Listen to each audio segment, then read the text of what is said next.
नमस्ते सर्वप्रथम मेरो नाम जलन महर्जन हो। म चाहिँ हाल होली भिजन सेकेन्डरी स्कुलमा एज अ प्रिन्सिपलको रूपमा कार्यरत छु। सो आजको यस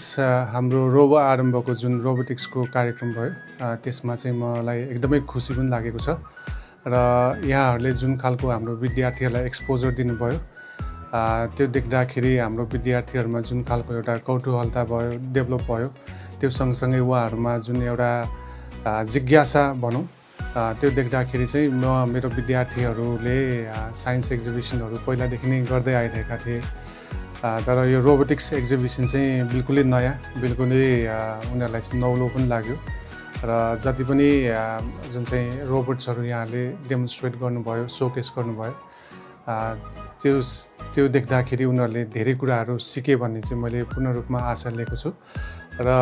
यस्तो खालको कार्यक्रम चाहिँ हामीले हाम्रो विद्यार्थीलाई चाहिँ किन गर्नु आवश्यक छ भन्दाखेरि अहिलेको जेनेरेसन भनेको हामी एआईको जेनेरेसन भन्छौँ, टेक्नोलोजीको जेनेरेसन भन्छौँ हैन, र स्कुलमा पनि हामीले स्टिम बेस्ड प्रोजेक्टहरूलाई पनि प्रोत्साहन दिइराखेको हुन्छौँ। र म चाहिँ के विश्वास गर्छु भन्दाखेरि अहिलेदेखि नै हामीले स्कुल लेभलदेखि नै विद्यार्थीहरूलाई यसको खालको एक्सपोजर दिन सक्यौँ भने पक्कै पनि भविष्यमा उनीहरूले आफ्नै एन्डबाट चाहिँ धेरैभन्दा धेरै इनोभेसन्सहरू, इन्भेन्सन्सहरू उनीहरूले आफ्नो एन्डबाट गर्न सक्छन्, उनीहरूले एक्सप्लोर गर्न सक्छन्।